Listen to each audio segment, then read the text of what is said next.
Hoje eu quero te levar até a raiz de tudo, até a fonte que alimenta boa parte do que chamamos de tradição ocultista ocidental.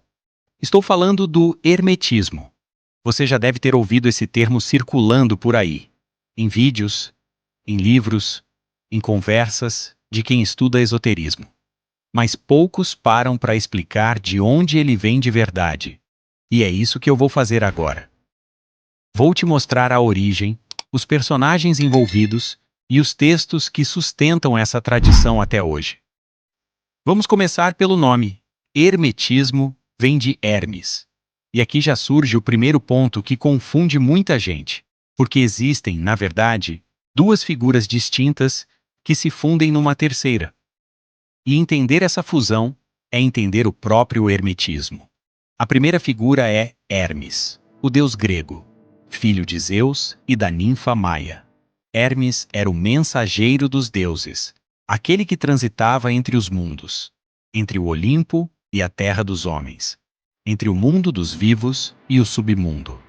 Ele guiava as almas dos mortos até o reino de Hades. Por isso, carregava o caduceu, aquele bastão com duas serpentes entrelaçadas, símbolo que você certamente já viu em algum lugar, mesmo sem saber a origem. Hermes também era o deus da linguagem, do comércio, da escrita e da eloquência. E principalmente era o deus da fronteira, daquilo que fica entre dois pontos, entre o oculto e o revelado. Isso não é um detalhe qualquer. É a essência do próprio símbolo que ele viria a representar. A segunda figura é Thoth, o deus egípcio da sabedoria, da escrita e da magia. Thoth era representado com cabeça de íbis, e em algumas tradições como o babuíno. Ele era o escriba dos deuses, o guardião do conhecimento sagrado. Segundo os egípcios, foi Thoth quem criou a escrita hieroglífica. Foi ele quem registrou as leis do universo. E era ele quem pesava o coração dos mortos na balança da verdade, ao lado da deusa Maat, decidindo o destino de cada alma no além. Repare a semelhança de função. Hermes guia almas. Thoth pesa almas. Hermes é mensageiro dos deuses. Thoth é escriba dos deuses. Os dois lidam com fronteiras, com passagens, com o conhecimento oculto que precisa ser traduzido para os homens. Foi por isso que, quando os gregos chegaram ao Egito, principalmente depois das conquistas de Alexandre, eles reconheceram em Thoth o próprio Hermes, e fundiram as duas figuras numa só. Surge assim Hermes Trismegisto. O nome significa Hermes 3 vezes grande, ou Hermes o Trismegisto, o termássimo. Essa repetição do grau de grandeza não é enfeite retórico. Ela indica que essa figura domina 3 campos de saber. Alguns dizem que são a alquimia, a astrologia e a teurgia. Outros dizem que é porque ele foi rei, sacerdote e filósofo ao mesmo tempo. De qualquer forma, o título carrega a ideia de uma sabedoria completa. Uma sabedoria que une céu, terra e espírito humano. E aqui vem uma pergunta que você provavelmente já se fez. Hermes Trismegisto existiu de verdade? A resposta honesta é que não sabemos ao certo. E essa incerteza, longe de enfraquecer a tradição, faz parte dela. Alguns estudiosos acreditam que Hermes Trismegisto é uma figura totalmente lendária, uma personificação da sabedoria egípcia e grega combinadas. Outros defendem que ele pode ter sido um sábio real, ou até vários sábios diferentes, cujos ensinamentos foram reunidos sob um único nome ao longo dos séculos. O que sabemos com certeza é que entre os primeiros séculos depois de Cristo, principalmente entre o segundo e o terceiro século, na cidade de Alexandria, no Egito, um conjunto de textos começou a circular atribuído a essa figura. Alexandria, nessa época, era o maior centro de conhecimento do mundo antigo. Ali se cruzavam a filosofia grega, a religião egípcia, o misticismo judaico e, mais tarde, influências persas e babilônicas. Foi nesse caldeirão cultural que nasceu o que chamamos hoje de Corpus Hermeticum. O Corpus Hermeticum é uma coleção de textos escritos em grego, organizados como diálogos filosóficos. Na maioria deles, Hermes Trismegisto ensina um discípulo, muitas vezes chamado Asclépio ou Tat, sobre a natureza de Deus, do universo, da alma e do próprio homem. São 17 tratados ao todo, sendo o primeiro deles, chamado Poimandres, o mais conhecido e o mais estudado até hoje. No Poimandres, Hermes tem uma visão. Uma entidade luminosa se apresenta a ele como a mente suprema e revela como o cosmos foi criado. Fala da origem da luz, da matéria, da queda da alma humana no mundo material e do caminho de retorno até a fonte divina. É um texto denso, cheio de simbolismo, e que estabelece uma ideia central que vai atravessar todo o hermetismo. A ideia de que o ser humano carrega dentro de si uma centelha divina e que o conhecimento verdadeiro, a gnose, é o caminho para essa centelha se reconectar com sua origem. Esse ponto é fundamental e eu quero que você grave bem.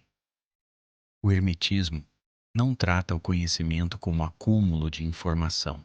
Ele trata o conhecimento como libertação. Conhecer, para o hermetismo, é despertar. É lembrar de algo que a alma já sabia antes de mergulhar na matéria. Ao lado do Corpus Hermeticum, existe outro texto que se tornou ainda mais famoso com o tempo, a Tábua de Esmeralda, ou Tábula Smaragdina, em latim. A Tábua de Esmeralda é um texto curtíssimo, poucas linhas, mas essas poucas linhas carregam um peso enorme dentro da tradição ocultista, especialmente na alquimia.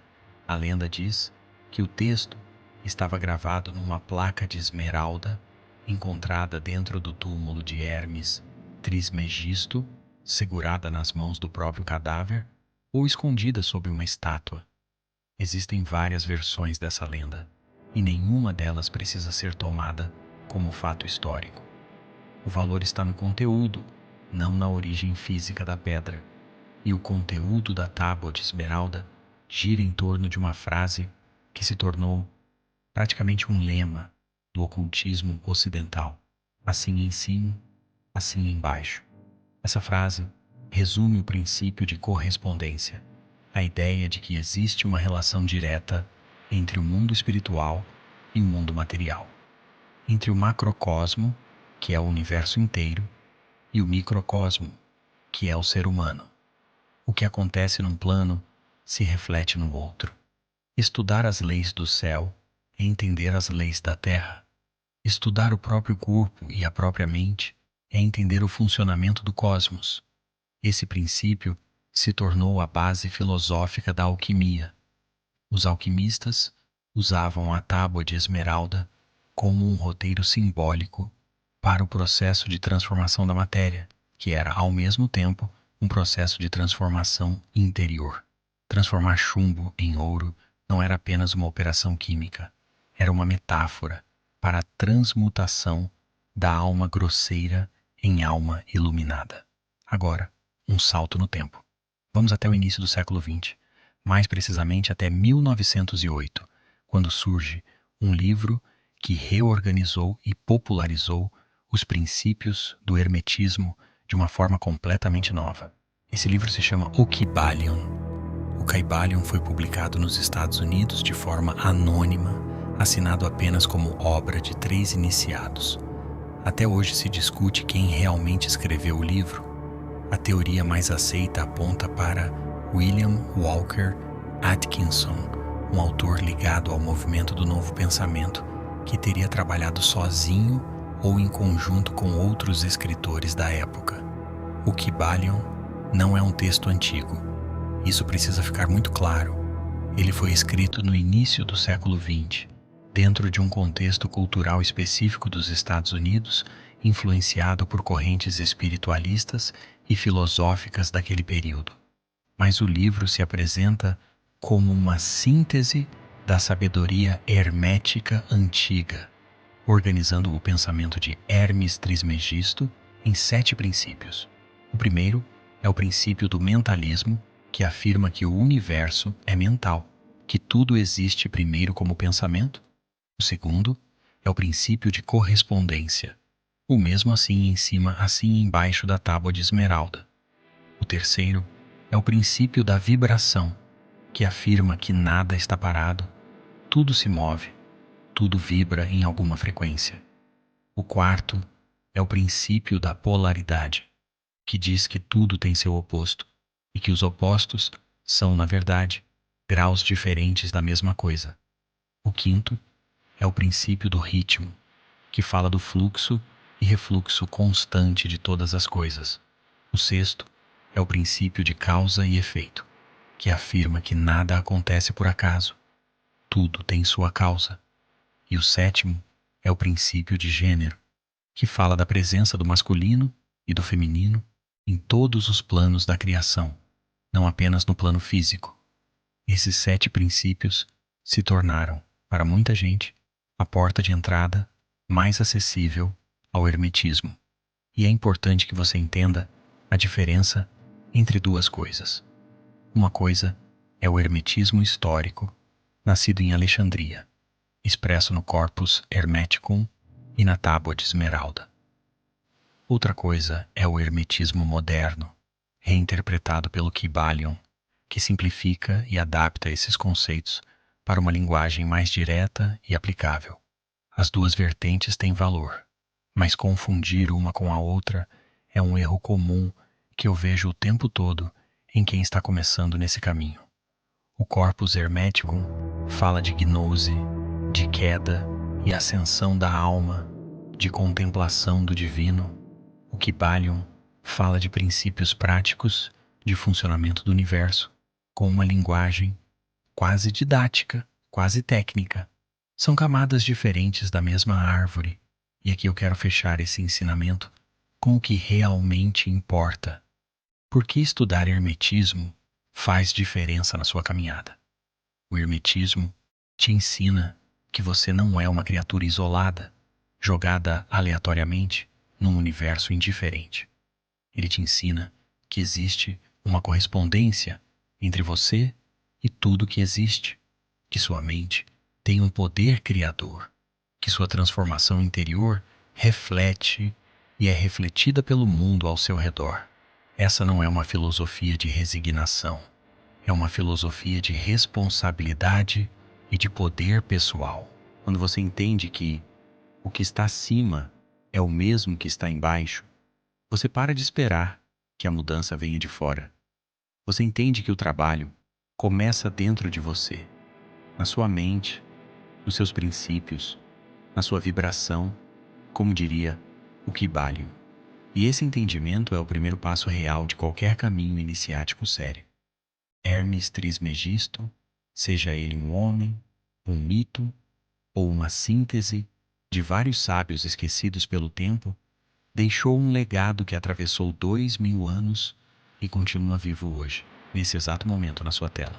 Isso por si só já diz alguma coisa sobre a força dessas ideias. Guarde esses nomes: Hermes, Thoth, Hermes Trismegisto, Corpus Hermeticum, Tábua de Esmeralda, Kybalion. Eles são os pilares de uma tradição que não pede que você acredite cegamente. Ela pede que você estude, questione e experimente por conta própria. Porque no fim, essa sempre foi a proposta do hermetismo. Não entregar respostas prontas. Entregar ferramentas para você chegar às suas próprias. Meu nome é Frater Zerati e nos vemos na próxima lição.